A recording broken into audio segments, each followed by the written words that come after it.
Bismillahirrahmanirrahim. Assalamualaikum warahmatullahi wabarakatuh.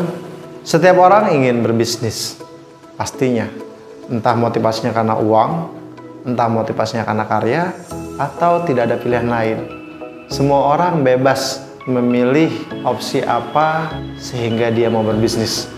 Tapi pertanyaannya, bagaimana cara memulai bisnis? Temukan jawabannya di sini. Memulai usaha, apalagi bagi Anda yang baru pertama kali ingin berbisnis, pastinya bertanya-tanya, apa sih tips sederhana ketika ingin berbisnis? Ada 4 tips dari saya yang bisa Anda pakai. Yang pertama, riset pasar. Anda berbisnis itu tergantung marketnya. Kalau marketnya luas, besar, maka potensi bisnisnya akan besar. Kalau marketnya kecil, maka potensi bisnisnya akan kecil.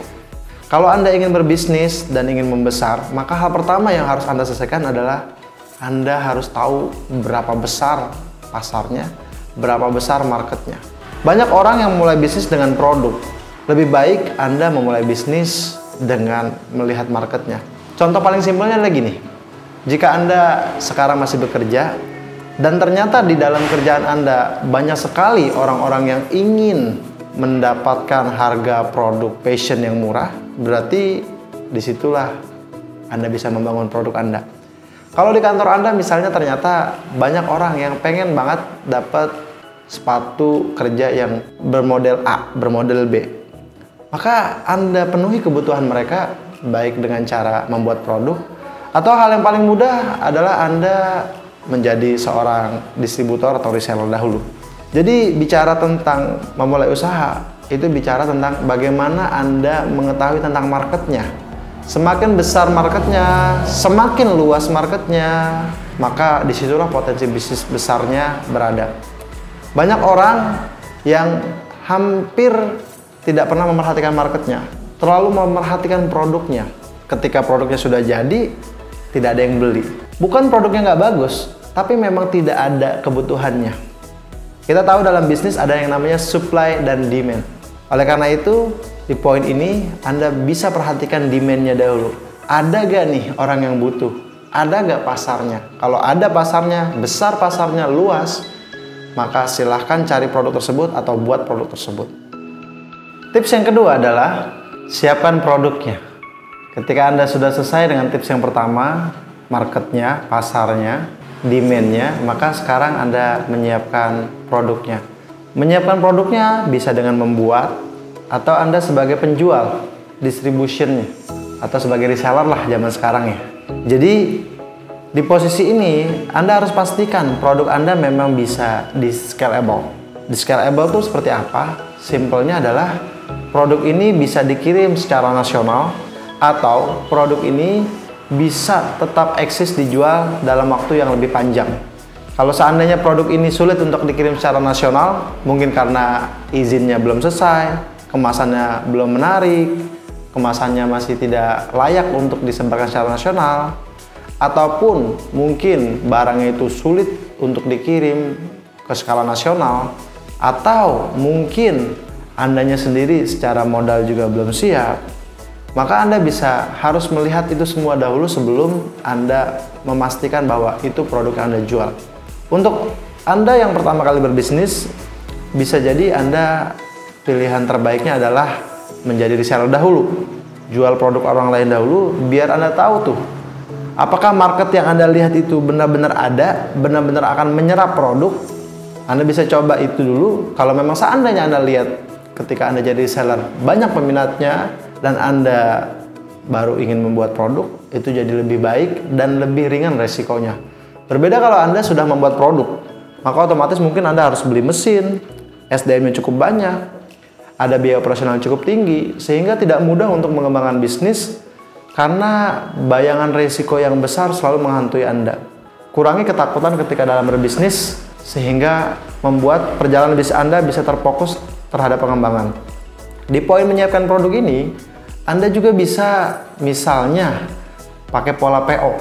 PO ini kan sekarang udah mungkin sangat populer di masyarakat ya, pre-order.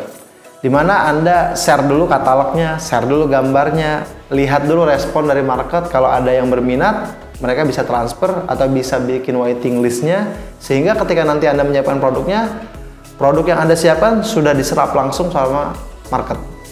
Jadi teman-teman, di tips kedua ini saya sarankan buat teman-teman siapkan produknya. Baik Anda itu sebagai reseller dahulu mencari produk yang memang sudah layak untuk dijual, atau bahkan Anda dengan beraninya membuat produk tersebut secara langsung. Tips yang ketiga, Anda menyiapkan timnya. Di posisi ini, kita tahu ya bahwa bisnis itu kalau sudah semakin membesar pasti akan membutuhkan semakin banyak tim. Banyak orang yang mengatakan bahwa, Kang, saya tuh lebih baik sendiri karena bisa lebih baik hasilnya. Ya, kalau Anda ingin berlari cepat, maka Anda bisa berjalan sendiri. Tapi kalau Anda ingin berlari jauh, maka Anda harus punya tim. Tim ini banyak ya, bisa jadi partner, bisa jadi SDM karyawan, atau bisa jadi Anda kolaborasi pakai freelancer atau semacamnya lah. Yang jelas Anda harus menggunakan tim dalam berbisnis, sehingga bisnis Anda itu bisa dijalankan di saat Anda mungkin lagi banyak orderan, atau bahkan di saat Anda lagi sakit atau lagi beristirahat, berlibur. Walaupun mungkin bagi orang yang pertama kali terjun, saya tidak merekomendasikan membangun tim langsung banyak. Misalnya langsung merekrut 5 orang, 10 orang. Kecuali memang modal Anda cukup kuat dan keberanian Anda terhadap modal tersebut hilang tuh ada.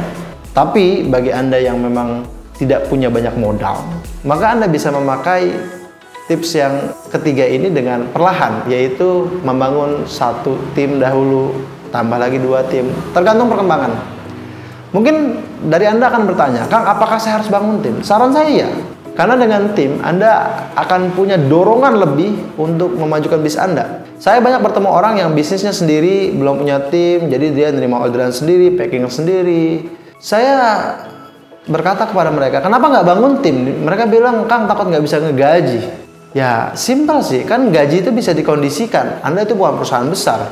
Anda bisa bersepakat dengan tim tersebut bahwa nilai untuk mereka tuh sekian. Kasih gaji plus bonus lah. Misalnya kalau di kampung tuh saya sempat dengar ada orang digaji bahkan cuma 300.000. Tapi bonusnya per closing itu 20.000. Kalau dia bisa closing sampai 100 piece dalam sebulan, maka dia ada bonus 2 juta. Otomatis total akumulasinya buat karyawan tersebut atau buat tim tersebut 2.300.000. Nah, ini kan bisa dipakai, teman-teman. Ya, jadi dengan kita membangun tim, maka mentalitas kita sebagai pebisnis itu akan langsung terasah dengan kuat. Berbeda kalau kita bisnis sendiri. Di sini kita tidak punya dorongan kuat dalam berbisnis dan dalam mengembangkannya.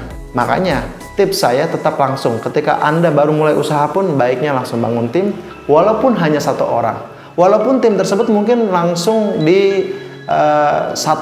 Misalnya, ada teman saya, dia punya tim buat packing. Kerjanya di rumah. Sambil packing, sebelum banyak orderannya, bisa sambil cuci piring dulu, cuci baju dulu, atau apalah. Yang jelas menurut saya dengan adanya tim, dorongan kita nih semuanya sebagai orang yang berbisnis itu makin besar. Karena kita punya tanggung jawab terhadap tim tersebut untuk memberikan dia kesejahteraan yang lebih baik lagi nanti ke depannya.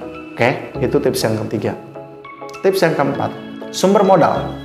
Anda harus tahu sumber modal Anda dari mana. Apakah dari tabungan, apakah dari warisan, atau dari mana nih? Ya, modal di sini memang tidak selalu uang, teman-teman. Bisa jadi modalnya jaringan. Saya sering sekali berbisnis tanpa modal uang sedikit pun, ya hanya bermodal jaringan, hanya bermodal kepercayaan.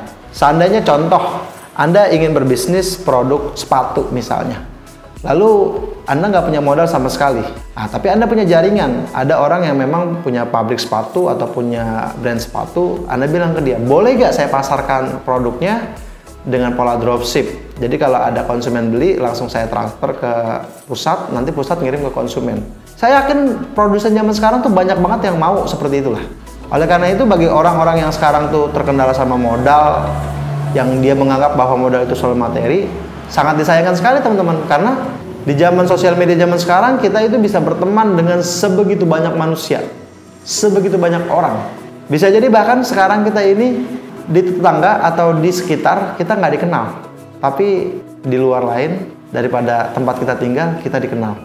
Saya tinggal di Bogor. Saya tinggal tepatnya juga di Bojonggede. Di Bojonggede teman saya nggak terlalu banyak. Tapi teman saya di dunia online tuh cukup banyak. Ya puluhan ribu. Artinya apa? Artinya nggak ada alasan lagi untuk kita mengatakan bahwa Kang, kan susah Kang masuk jaringan seperti itu. Kalau Anda punya niat, pastinya akan Anda temukan juga. Anda bisa juga browsing peluang usaha, peluang bisnis, kan bisa kayak gitu. Itu jadi modal penting buat teman-teman. Lalu mungkin pertanyaannya, Kang, tapi saya tetap Kang pengen pakai modal. Ada gak cara-cara tertentu? Ya banyak. Ya kalau kita ngomongnya tanpa agama kan ada bank. Walaupun saya pribadi tidak merekomendasikan itu karena bank itu kan ada ribanya. Saya pribadi sudah nggak main lagi seperti itu. Atau pakai pola yang pernah saya pakai. Saya masih ingat banget ketika saya ingin berbisnis bakso. Saya dulu pernah punya toko warung bakso. Saya modalnya itu pakai pola arisan. Wow, gimana caranya? Caranya dulu saya kumpulin beberapa tetangga saya untuk bikin arisan. Akhirnya terkumpul sekitar 5 juta dari uang arisan itu. Saya sudah bilang dari awal bahwa yang nanti menang arisan pertama saya. Otomatis ketika mereka terkumpul uang arisannya dapat 5 juta, 5 jutanya itu buat saya modal. Nah, nanti saya tiap bulan tinggal bayar arisan aja seperti itu. Nah, ini kan bisa pakai pola juga. Walaupun pola yang modal seperti ini saya tidak rekomendasikan juga teman-teman. Seperti yang saya bilang, ketika kita berbisnis, jangan selalu mengatakan modal itu uang. Nanti kalau Anda modalnya uang, Anda akan takut untuk memulai. Berapa banyak orang-orang yang sekarang berbisnis dengan modal, akhirnya malah rugi. Saya punya saudara, buka bisnis, ngabisin uang sampai 20 juta. Saya sudah bilang dari awal, jangan digelontorkan dahulu. Karena pertanyaannya siapa penanggung jawab bisnis tersebut? Siapa yang bisa menjamin bisnis itu bisa berjalan terus, bisa diusahakan, bisa dimaksimalkan, bisa diperjuangkan. Kalau kita menggelontorkan uang 20 juta untuk SDM yang memang tidak mau berjuang, pastinya bangkrut juga. Baru berjalan 3 bulan bangkrut, sudah nggak ada lagi tokonya. Karena nggak ada yang jaga, nggak ada manajemennya, ya penjualan juga nggak nentu.